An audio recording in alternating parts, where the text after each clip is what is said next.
Hola, mi nombre es María Alejandra Pérez del grado 11-2 y les vengo a exponer sobre la perspectiva, como lo vemos aquí en la cartelera. Ensayo sobre cómo surgió la perspectiva. La perspectiva es un término que se relaciona con el arte y es por ello que se define como el arte de representar en una pintura los objetos tal y como aparecen en el plano real. ¿Cómo surge la perspectiva? Esta es una pregunta de vital importancia para saber más a fondo sobre esta técnica y su origen. Como tal, la perspectiva es una técnica de pintura que crea efectos ilusorios en el espectador, que visualiza una determinada imagen a partir de un ángulo y distancia. La necesidad de representar el espacio en toda su profundidad ha sido tema de investigación por parte de los artistas en la antigüedad. En la época clásica griega, artistas y arquitectos conocían la perspectiva, sabían que los objetos distantes hay que dibujarlos más pequeños que los que están más cerca. Esto quiere decir que la perspectiva era conocida desde tiempos antiguos. Pero paradójicamente, una de las invenciones de mayor importancia en la historia de la pintura se debe al arquitecto Filippo Brunelleschi. Él fue quien sentó las bases del método que permitiría a los artistas plásticos producir pinturas y objetos tal y como los percibe el ojo humano. En conclusión, se puede decir que aunque dicha perspectiva tuvieron su comienzo hace mucho tiempo, oficialmente se dio su comprensión en 1417 y 1420 por el señor antes mencionado Filippo Brunelleschi, que mediante experimentos descubrió los principios de la perspectiva.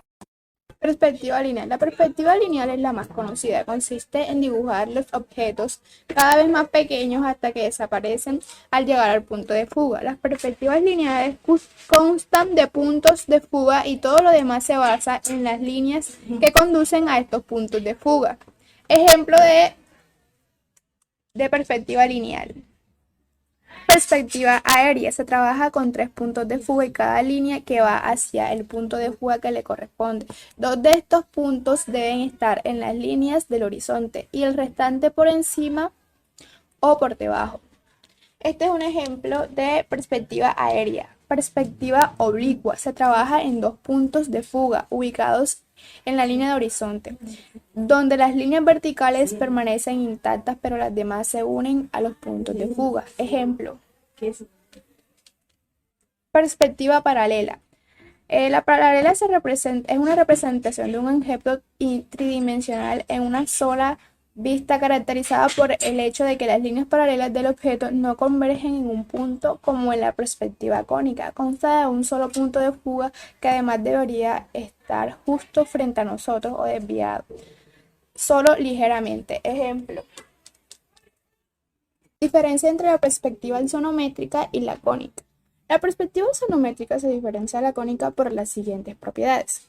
La escala del objeto representado no depende de su distancia al observador, equivalente a que el observador estuviera en el infinito. 2 líneas paralelas en realidad son paralelas también en su representación. Asonométrica. Ejemplo de perspectiva asonométrica y cónica. Tipos fundamentales de la perspectiva. Perspectiva asonométrica. Se utiliza mucho para realizar los diseños previos. Es una representación neutral fuera del espacio. Las líneas del objeto quedan paralelas y acercan al objeto hacia el espectador.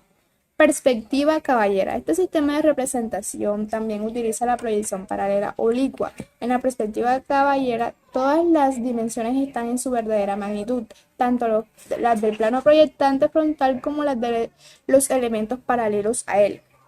Perspectiva cónica. Se trata de un sistema de representación gráfica que se basa en la proyección de un cuerpo tridimensional sobre un plano, haciendo servir rectas proyectantes que pasan por un punto que corresponde con el ojo del observador.